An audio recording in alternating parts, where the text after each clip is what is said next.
عندي 47 سنة وجوزي عنده 53 سنة. اتجوزنا.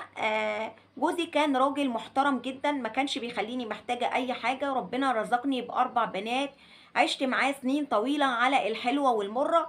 بصراحة كان راجل محترم جدا وخير وسخي قوي وحنين وطيب، عمره ما زعلني ولا قال لي كلمة تجرحني. قبل ما نبدأ مشكلة النهاردة، يا ريت من فضلكم تقولوا لي اللي انا عملته مع جوزي ده صح ولا غلط.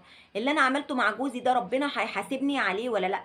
صدقوني انا ما كانش ابدا في نيتي او كنت اقصد ان انا ازعله او اجرحه،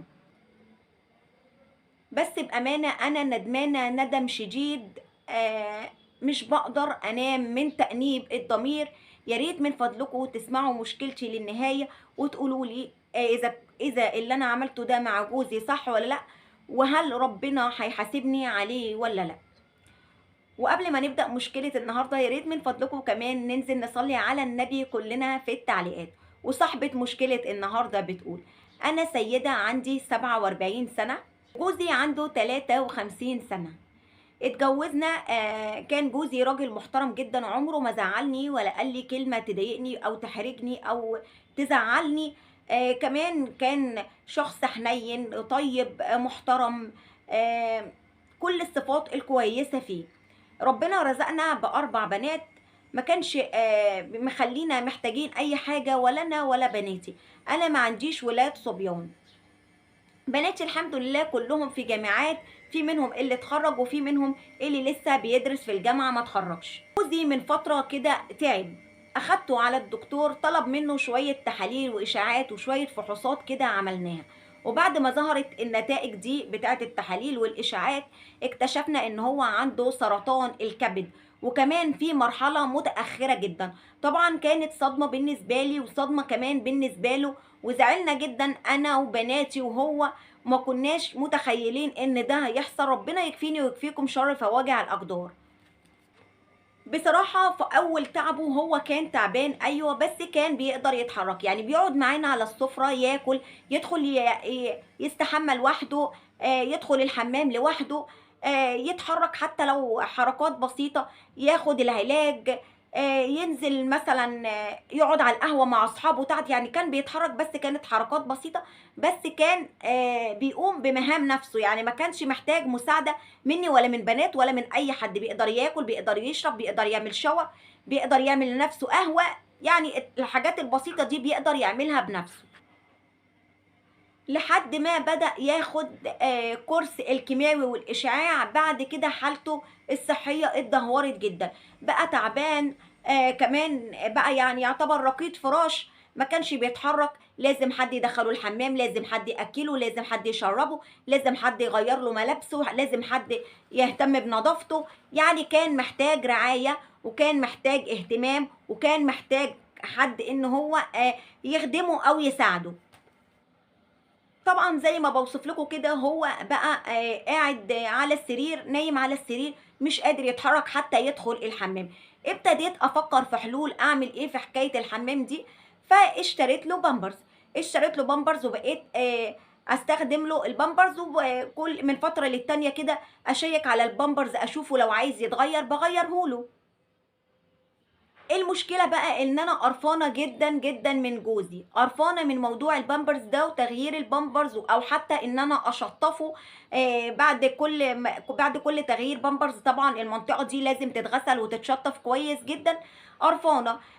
كمان الموضوع بقى صعب عليا جدا ومجهد جدا ان انا اشيله واخده ادخله الحمام واعمل له شاور واكله واشربه. الموضوع بقى شاق عليا ومتعب جدا، وانا قرفانه قوي علشان ما اخبيش عليكم من موضوع البامبرز وتغيير البامبرز والتشطيف بعد كل تغيير بامبرز. الموضوع بالنسبه لي انا مش متقبلاه وقرفانه منه جدا. انا كمان عندي مشكله تانية، ان انا عندي بنات، يعني ما عنديش صبيان. انا ما اقدرش اخلي بناتي يعني يشوفوا ابوهم في وضع زي ده، او يشوفوا جسم ابوهم. طبعا هيتحرجوا، هسبب لهم احراج، هو كمان هيكون محرج وانا كمان هكون محرجه. فانا مش قادره ادخل بناتي في وضع زي ده. ايه ومش عارفه اتصرف ازاي. في ناس هتدخل تقول لي انت ازاي بتقولي كده، انت ازاي بتعملي كده.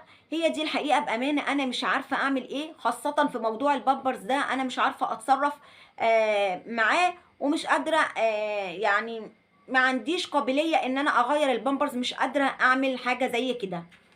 مع امي قلت لها انا في مشكله، انا مش عارفه اعمل ايه في الموضوع بتاع البامبرز ده.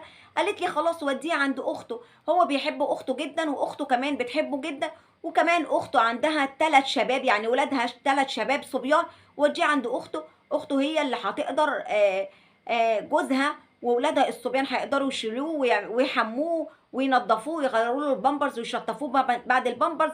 وكمان هم رجاله هيقدروا يشيلوه، لكن انت تعبتي من الشيل، كل شويه تشيليه وتحميه وتدخليه تحميه. وديه لاخته، مفيش حل غير انك توديه لاخته. بالفعل انا اتصلت باخته وحكيت لها وقلت لها الوضع كده كده كده، وانا مش قادره اتقبل موضوع البامبرز ومش قادره اغيره البامبرز وقرفانه، يا ريت تاخديه. راحت تخيلهوش، وافقت ورحبت وقالت لي على عيني وعلى راسي، لو ما شالتهوش الارض اشيله فوق دماغي، ده اخويا، ده انا ماليش غيره، ده انا احطه في عينيا. وجت بعربيه جوزها وولادها ال3 الشباب، وفعلا اخدوه شالوه، اخدوه حطوه في العربيه واخدته عندها، وكمان نيمته على سرير ولد من ولادها، فضت له السرير خالص، خلته نايم براحته على السرير، وخلت ولادها التانيين نايمين على سرير واحد، يعني ريحته اخر راحه.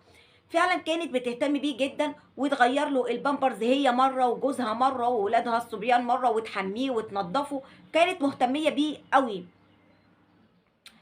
بس بامانه انا طلبت من بناتي ان احنا كل يوم نروح نشوفه ونطمن عليه عند اخته. لقيته مش عاطيني وش، عينيه كلها كلام بس هو ما بيتكلمش، عينيه كلها ملامه، عايز يقول لي انت ازاي عملتي معايا كده، ازاي انت رميتيني رميه زي دي، ازاي خليتي اختي تتكشف عليا، ازاي خليتي جوز اختي وولاد اختي يتكشفوا عليا، انت اولى بكل ده، يعني انت مراتي، ازاي عملتي معايا كل ده. هو ما بيتكلمش بس عينيه بتتكلم. لقيت نفسي اول ما ادخل عليه يسلم على البنات، ينده للبنات والبنات تقرب منه وتبوسه وتحضنه وتسلم عليه، وازيك يا بابا وعامل ايه وعامل ايه النهارده، لكن انا ولا يبص لي، متجاهلني تجاهل تام، ولا كانه شايفني ولا كانه يعرفني. واروح له، جيت في يوم عايزه اروح له، وبالفعل اخدت البنات ورحنا له. ضربنا الجرس ودخلنا عند اخته، فقلت لها فين فلان، احنا عايزين ندخل نطمن عليه. قالت لي لا ما تدخليش. قلت لها ليه ما ادخلش، انا عايزه اطمن عليه. قالت لي لا هو لسه واخد العلاج وانا عايزاه ينام ويرتاح. قعدنا كده وطولت القعده شويه، طلبت منها تاني ان انا ادخل اطمن عليه. قالت لي لا بالله عليكي سيبيه نايم، هو تعبان، انا ما صدقته يرتاح. اخدنا بعضنا انا والبنات ونزلنا وخلص اليوم على كده. جيت تاني مرة عملت معايا نفس الحكاية وقالت لي لا انا لسه محمياه ومأكلاه وعطيته العلاج، يا ريت من فضلك تسيبيه يرتاح، ومرضتش تخليني اشوفه. الموضوع ده اتكرر 3 أو 4 مرات كده كل يوم على التوالي، ما ترضاش تخليني اشوف جوزي ولا اقرب منه ولا اطمن عليه. مشكلتي حسيت ان انا غلطانه، ان انا غلطت لما وديته عند اخته. عمره ما زعلني، عمره ما قال لي كلمه وحشه، عمره ما حوجني لحد، كان راجل محترم حنين خلوق، عشت معاه حياه كريمه بكل ما تحتوي الكلمه من معنى. انا حسيت ان انا غلطت لما وديته لاخته. شايفه في عينيه ان هو مش طايقني، كل نظراته ليا لوم وندم وعتاب، ازاي انا رميته، ازاي اتخليت عنه، ازاي جبته عند اخته، ازاي حرمته من بيته، ازاي حرمته من ولاده. من فضلكم قولولي اعمل ايه واتصرف مع جوزي ازاي واراضي جوزي ازاي واصلح الغلط اللي انا عملته ده. وهل ربنا هيحاسبني على ان انا رميت جوزي وعطيته لاخته وما قدرتش اتحمله في موقف زي ده او في وقت شدته في وقت مرضه؟ طيب علشان نقولك الحل، بس عايزه اقولك ايه شويه كلمتين كده يعني قبل ما نبدا في الحل. اولا يعني انت ايه ده، ايه ده، هو في ناس بالشكل ده يعني في ناس دلوقتي بتفكر نفس تفكيرك ده؟ يعني احنا لو بدلنا الكراسي وجوزك انت اللي كنتي تعبانه، وجوزك اللي وداكي لاختك ورماكي وحرمك من ولادك وحرمك من بيتك، انت كنتي هتقبلي بده؟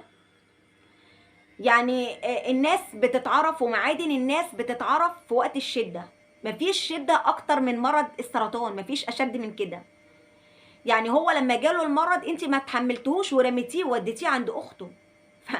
الاصل بيبان هنا. فين الاصل هنا؟ فين الاصل؟ يعني اسفه حتى لو انا كنت هتطول، بس يعني الموضوع يحرق الدم بجد. يعني كان راجل محترم معاكي جدا، كان بيعاملك بما يرضي الله، عمره ما حاوجك لحد ولا انت ولا بناتك. يعني ازاي انت قلبك قدر ان هو يرميه؟ انت رميتيه بالفعل.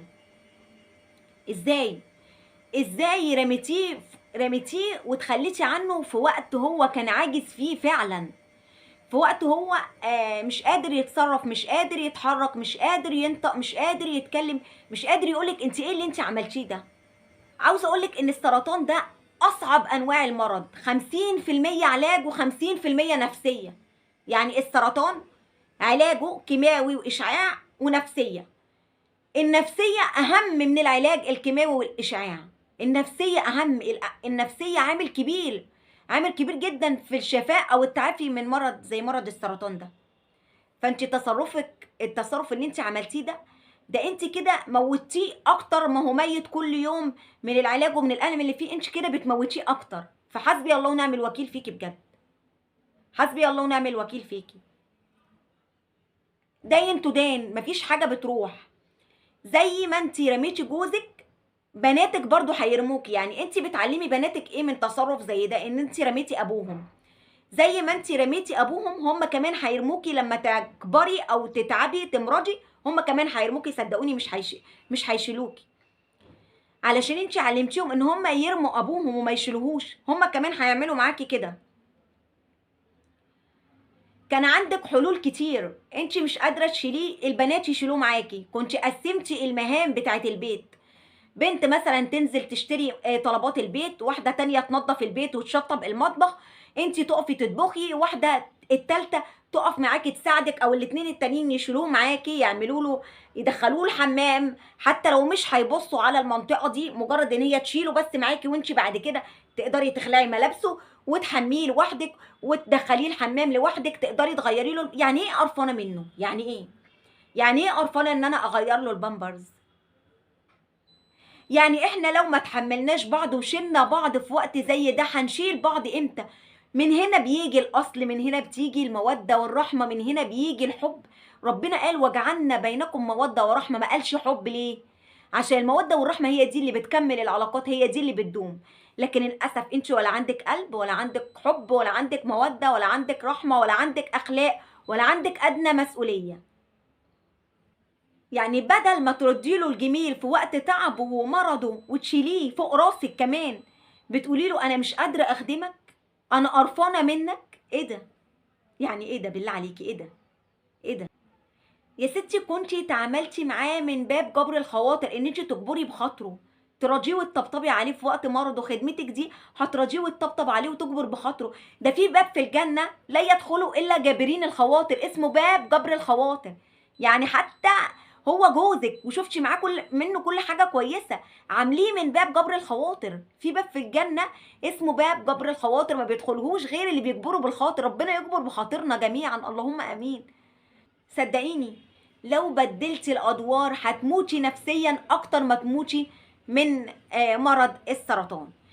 مستنيه طبعا راي حضراتكم في التعليقات، وانا ما عنديش حلول، يعني انا ما عنديش حلول اقولها لك. مستنيه راي حضراتكم في التعليقات. لو عندكم اي راي تاني غير اللي انا قلته، يا ريت تكتبوه لنا في التعليقات. اشوفكم في فيديوهات تانية باذن الله، والسلام عليكم ورحمه الله وبركاته.